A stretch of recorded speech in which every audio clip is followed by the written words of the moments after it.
करीब 1500 साल पहले भारत में थी एक ऐसी यूनिवर्सिटी जो आज दुनिया की सबसे पुरानी यूनिवर्सिटीज में से एक है, नालंदा। नालंदा शब्द 3 शब्दों से बना है, न प्लस आलम प्लस दा। इसका मतलब है एक ऐसा उपहार जिसकी कोई सीमा ना हो।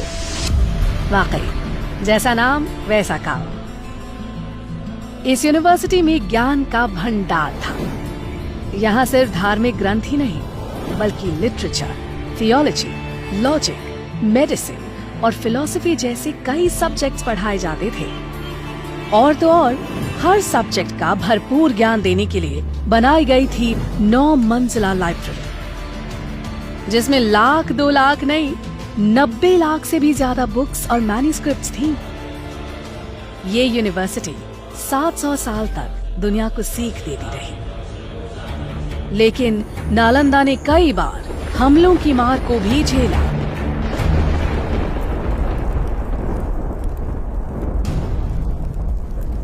आखिरकार 12वीं शताब्दी में एक हमले में बख्तियार खिलजी ने नालंदा को जला दिया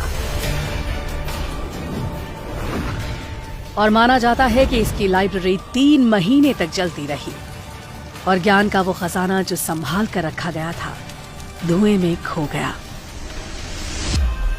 उस वक्त जब नालंदा कई बुलंदियों को छू रही थी, वो एक महाविहार यानी विशाल बौद्ध मठ का हिस्सा थी, जिसके खंडहर आज भी 57 एकड़ में फैली इस साइट में नजर आते हैं।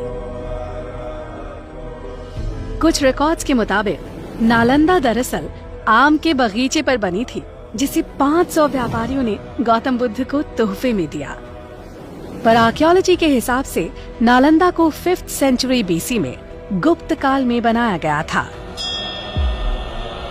उसके बाद गुप्त काल में इस जगह का और डेवलपमेंट हुआ और ये एक विहार से 7वीं शताब्दी तक महाविहार बन चुका था। अलग अलग दौर में यहाँ कई महान टीचर्स ने पढ़ाया, जैसे नागार्जुना, बुद्धपालिता, शांत रक्षिता और आर्यदेव। और जानते हैं स्टूडेंट्स कौन थे? चाइनीज ट्रैवलर ह्यूंग सांग जैसे कई लोग जो दुनिया भर से यहाँ खींचे चले आते थे। यहाँ पर पूरे विश्व से, चीन से, म्यांमार से, श्रीलंका से अनेक प्रांतों के लोग इस जगह पर शिक्षा ग्रहण करने के लिए आया करते थे इस महाविहार में। लेकिन इस सब के बावजूद नालंदा वक्त की मार को नहीं झेल पाई।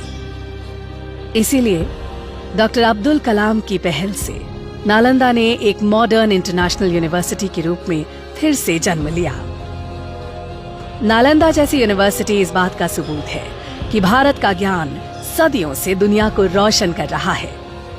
हम उम्मीद करते हैं कि वक्त एक बार फिर करवट लेगा और बेहतरीन एजुकेशन की तलाश करता हर इंसान कहेगा